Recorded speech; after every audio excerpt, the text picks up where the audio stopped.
Hi, welcome to the video solution for Edexcel Mathematics. This is C12 January 2019 part 2. So let's start. Question number 7. The equation 2x square plus 5px plus p equal to 0, where p is a constant, has no real roots. Find the set of possible values for p. So if you see that they are giving you a quadratic equation in terms of x, and for this quadratic equation there is no real root. So no real root means the discriminant b square minus 4ac is less than 0. That's the meaning of no real root for a quadratic equation. That's how we need to set up our solution. So b square minus 4ac, b is the coefficient of a linear term, a is the coefficient of a square, and c is the constant term in our given quadratic equation.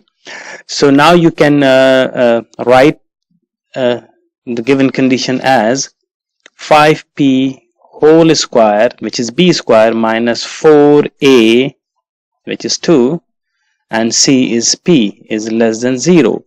And once you simplify this equation, you have a 25 p square minus 8p less than 0. This is the condition that we need to verify later on after finding the value of p. So for value of p, I am considering the equation as this inequality as an equation. So 25 p square minus 8p equal to 0. That means if you take p common, so p is 25p minus 8 equal to 0. That means p is equal to 0 and p is equal to 8 by 25. Now we need to choose the interval so that the given values of p can satisfy our given inequality in 1. And how do we do that? We have two options. We can see the region of parabola, or for me the best option is I choose test point to check the validity of the interval. And how do we do that? If you see 8 by 25, this is around 0.32, just for your understanding. So what I'm going to do, I'm going to take a test point. Like you can see that if you have this is a number line, and this is your 0, and this is this 0, I'm taking this value for p, and 8 by 25 is 0.32, and I'm going to take some test point. Like I can choose any number greater than 0.32 somewhere here, one number in between 0 and 0.32, and the one number is before 0, and like this. So these are 3 test point, and I'm going to check one by one every number in our inequality, that which one are satisfying the condition. So let's say first of all I'll check number less than 0, and the number less than 0 I can take minus 1 as a test point. So I can substitute p equal to minus 1 in our inequality. If I put p equal to minus 1 in our inequality 1, so you can see that 25 minus 1 square minus 8 times of minus 1 is less than 0. And if you check this, so 25 plus 8 less than 0, which is of course false statement. That means minus 1 or the interval less than 0 is not going to satisfy our inequality. So if the left interval is not satisfying, clearly the right interval will also not satisfy. So we don't need to check. If you wish, you can check yourself. You can choose any number greater than 0.32. Maybe you can check half and you can put half in your inequality and check whether the inequality is true or false. Clearly, if -1 is not satisfying, then half will not satisfy, so we don't need to check. That means the middle interval, meaning 0 to 0.32, must satisfy our inequality. That means the value of p should be greater than 0 and less than 0.32, or 8 by 25. So you can write that. So the solution or possible answer, possible values for p is or are p must be greater than 0 and less than 8 by 25. That's how you can write your answer.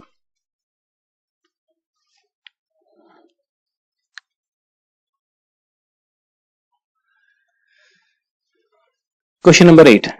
Given k is more than 3 and integral 3 to k 2x plus 6 by x square dx equal to 10k. Show that k cube minus 10k square minus 7k minus 6 is equal to 0. So you are given an integral and they are saying that this integral is equal to 10k. So if you integrate this given function and you simplify after applying limit, then you must have this form. So let's say integrate. So when you integrate 2x plus 6 by x square, so you have 2x square by 2 plus 6x minus 1 by minus 1, and the limit is 3 to k equal to 10k, and then you can simplify more before applying limit. So x square minus 6 by x 3 to k equal to 10k, and then applying limit. So k square minus 6 by k, upper limit minus lower limit is 3 square minus 6 by 3 equal to 10k, and then k square minus 6 upon k minus 9 plus 2 equal to 10k. You take the LCM. After simplifying, minus 9 plus 2, so minus 9 plus 2, you know that this is minus 7, okay? And then you take the LCM. When you take the LCM, so k is your LCM, and this k is going to multiply for the whole equation. So you can say that the k cube minus 6 minus 7k and equal to 10k square, and you rearrange. So k cube minus 10k square minus 7k minus 6 equal to 0. This is your required equation.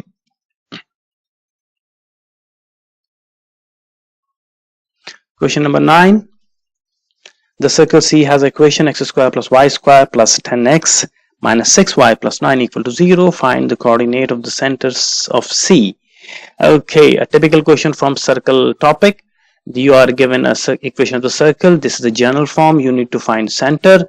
So the idea is you need to rearrange the equation. You need to convert this equation in a complete square so that you can figure out center. That means you need to rearrange, or you need to rewrite this equation in the form of x minus h whole square plus y minus k whole square equal to r square, and then h or k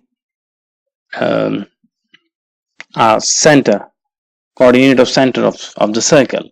So first of all, you need to rearrange this equation. So x square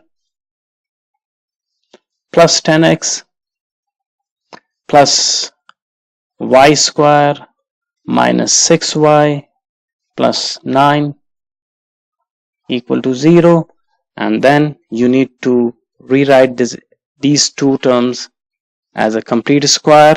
And how do you do that? So this is x this sign is plus here, so x plus, and whatever the linear coefficient is, you add here half of that, is half of that number, x plus 5 whole square, and in order to compensate, you need to subtract a square of that number. That means a square of 5. So this is 25. That's how you write a complete square with the two terms. Similarly, plus, same method. So y minus, this minus is because of this minus, and then half of the coefficient of linear term, which is 3. So y minus 3 whole square, and then subtract square of this half of the coefficient. That means minus 3 square, or you can say it is 9, and then plus 9 equal to 0. This plus 9 is coming from here, and you just simplify and rearrange. So plus 9 minus 9 is gone, and then x plus 5 whole square plus y minus 3 whole square is equal to 25, or you can say 5 squared. So the center of the circle is center, let's say O. So the center O is minus 5 comma 3, because the equation is x minus h. So minus h equal to 5, so h equal to minus 5, and minus k equal to minus 3, so k equal to 3. So minus 5, 3 are the coordinates of the center, part A. Find the radius of the center of the circle C. Clearly, on the right hand side, r square is your radius, and square of the radius, so r is equal to 5. The point P minus 2, 7 lies on C. Find an equation of the tangent to C at the point P. Write your answer in the form of ax plus by plus c equal to 0, where a, b, c are integers. So if you see the situation, you are given a circle, and this circle has a center here, and I'm calling it center O, and the coordinate of O we have found minus 5 comma 3, and they are saying we have another point P minus 2, 7, and suppose this point is somewhere here. This is minus 2 comma 7. This is the point P, and they are saying we have a tangent passing through the point P. So you can imagine that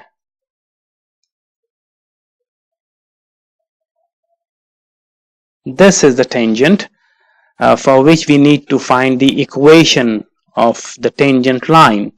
So the idea is we need to find the equation of a tangent line. So most common approach for equation of line is y minus y1 is equal to m times of x minus x1.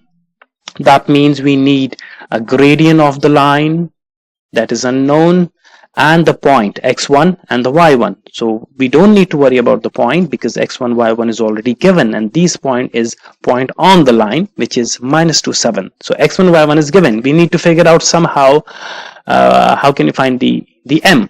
But if you see that if you join over the p like that, so this is the radial line, and the radial line is perpendicular to the tangent, and we can figure out the gradient of the radial line. So now let's see the gradient of the radial line. That means MOP, gradient of radial line, is y2 minus y1. So 7 minus 3 divided by x2 minus x1. So minus 2 and minus 5. So minus 2 and plus 5. So 7 minus 3 is 4, and minus 2 plus 5 is 3. So gradient of the radial line OP is 4/3.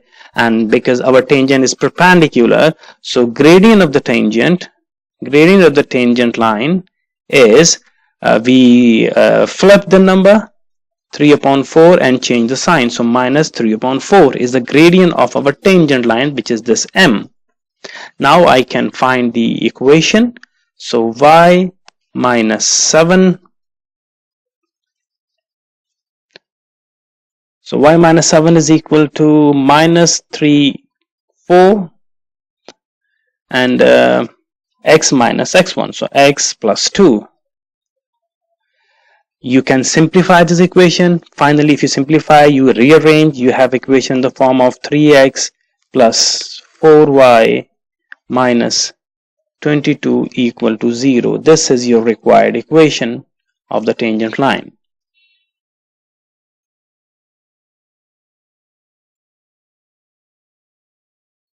Question number 10. Figure 1 shows the design for a shop sign ABCDA. The sign consists of a triangle AOD joined to a sector of a circle DOBCD, okay, with the radius 1.8 meter and the center O. The point ABO lie on a straight line.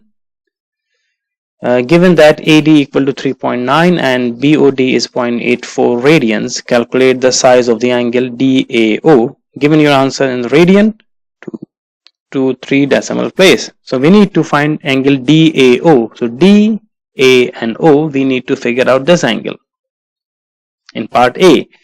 And if you see, you have a triangle here in which you are given 2 sides and 1 angle. So you can use sine rule or sine law to figure out one of the angle. So let's see how can you use sine law. So you are given 2 sides. So 1.8 divided by sine of that angle equal to 3.9 divided by sine of the in front angle. But be careful when you use these types of questions, especially when angles are given in radian. So make sure that your calculator mode should be in radian. So let's see. So you can apply like because we need to find angle. So I'm doing sine of angle x or sine of angle A, which is this, divided by in front side 1.8 is equal to sine of angle 0.84 divided by side which is in front, so 3.9. Now you can see that clearly you have 3 given values and 1 unknown. So you can send 1.8 on the other side and then calculate the inverse of the sine for A. So when you simplify this, so A would be equal to 0.3508, but they are asking us to give answer in 3 decimal place. So the angle A is 0.351. Show that to 1 decimal place the length of AO is 4.9 meter. Length AO, this is A and this is O. So we need to figure out this length. So now we have all the 2 sides and the 2 angles. So we can figure out the third side, and we can use sine law again to figure out that angle. Oh no, yeah, because some of the 3 angles are pi, so we can figure out that angle and then we can use cosine law. So how can you find the length of AO? For length of AO, because I am using cosine law, and for cosine law for AO I need that angle. So I can say that the angle ADO is equal to pi minus 0.84 minus 0.351. So 0.84 plus 0.351 subtracting from pi will give me angle ADO, and this is 1.951. Now I can use this angle, which is this, in front of our unknown side AO. I can use cosine law. So AO side is 1.8 square plus 3.9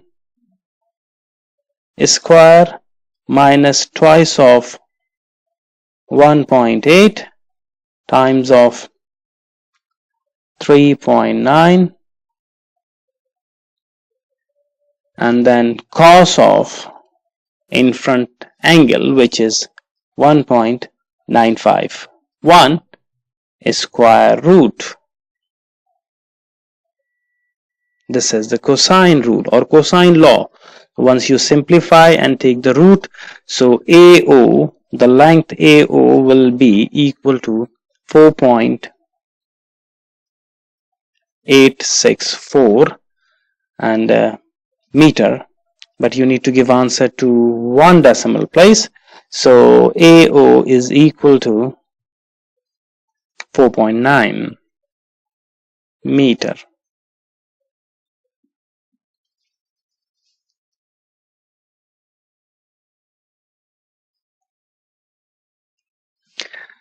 Part C, find in meter square the area of the shop sign, giving you answer to one decimal place. So you need to find the area. So the idea of the area is I'm going to find the area of that big sector. So the whole sector, area of this whole sector plus area of this triangle. So the total area A is consists of A1 plus A2. So you can say that A1 is the area of, let's say, the sector, and A2 is the area of the triangle. So now let's just find the A1, which is area of the sector. So area of the sector, if you recall, area of any sector A is half of r square theta, and theta is the angle of the sector. So r is the radius. So A1 is half of r square.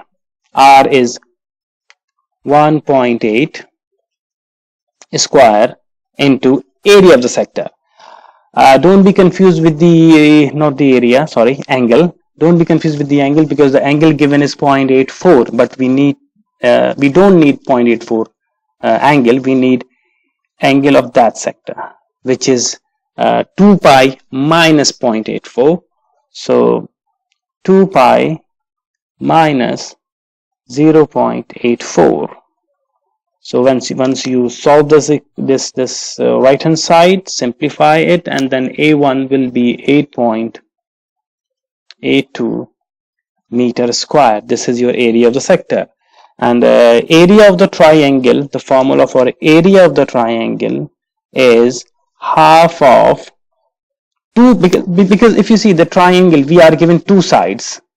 In fact, we have found all the sides, so we can use a formula for a triangle if all the sides and angles are given. Half of A, B, these are the two sides of a triangle. Sine of angle which is included in these two sides, which is sine C.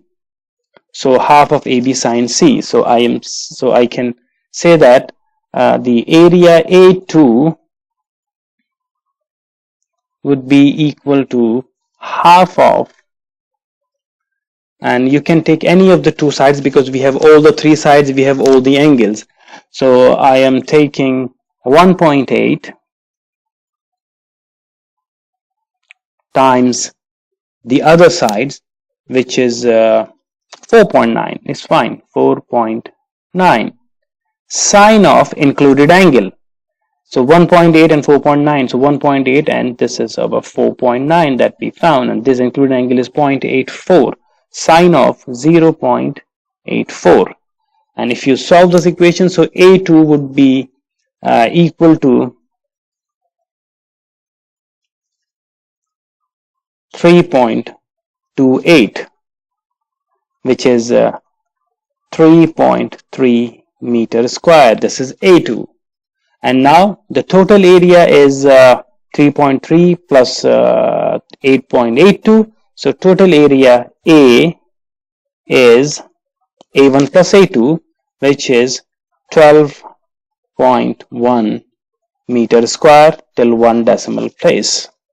This is the area of the sine. Part D, find in meter the perimeter of the shop sign. Giving your answer to one decimal place, you need to find the perimeter. So for perimeter, you need the total length of the solid line, the circumference of till here, and then these two lines. So if you see that this is starting from here, so this is 3.9. and this circumference you can found easily, okay. And then the only thing is you need to think AB. How can you figure out AB? So AB is basically the total length 4.9 minus the radius 1.8. So you have AB. So 4.9 minus 1.8 will give you the length AB. So you can write like the total perimeter P is 3.9 plus 3.9 plus AB. AB is 4.9 minus 1.8 plus length of this incomplete circle. That means, and how can you find the length of DCB? DCB. So length of this DCB is circumference, okay, circumference minus that region. So you can see that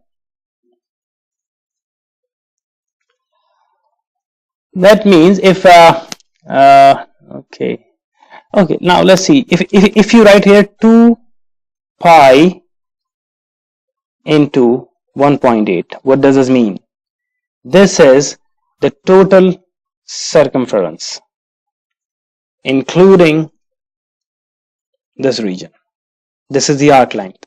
So if from the circumference, if you subtract the arc length BD, so minus the arc length BD, and arc length is 1.8 times 0.84. So this is the arc length BD.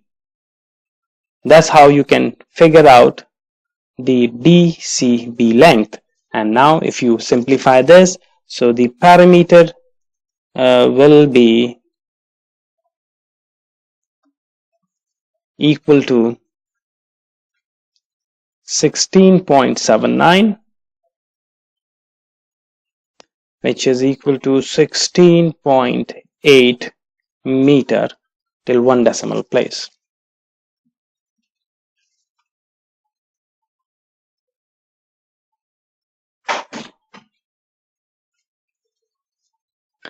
Question number 11.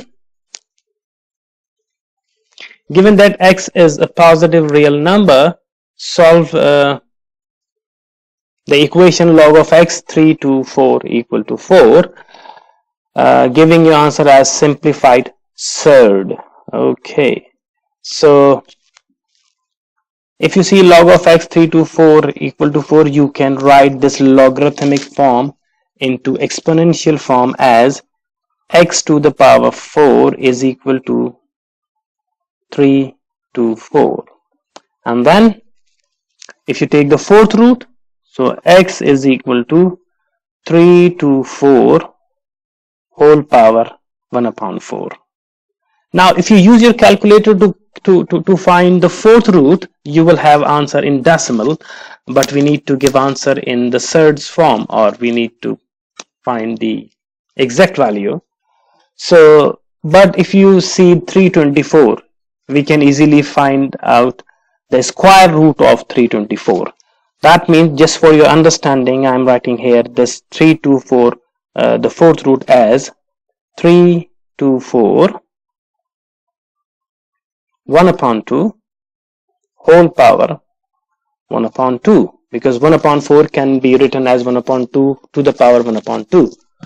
And now if you see the 324 to the power half is a square root, so x is equal to 324 to the power square root, or square root of 324, which is 18. And now for 18 we have half, like that, and then x can be written as 9 times 2,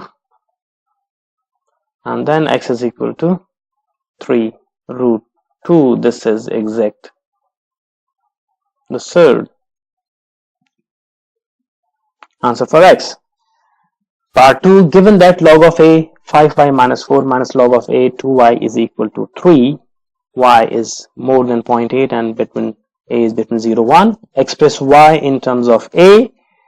Okay, so because bases are same for log of a bases are same, so we can apply logarithmic laws. So we have a subtraction between two logs, so we can write log of a, these two, as 5y minus 4 divided by 2y is equal to 3. And now if you remove this log or you take empty log, so this log is gone, so 5y minus 4 upon 2y is equal to a to the power 3, or a cube.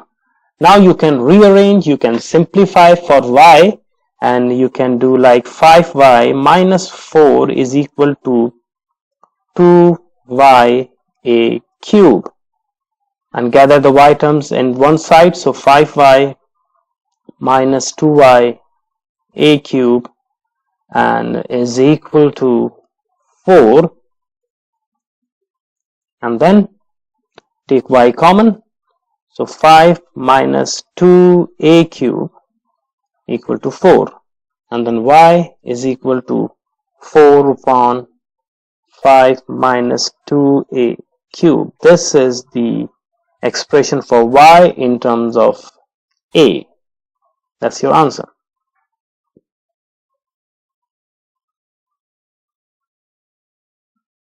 Thank you very much. Have a nice time. See you in the next part.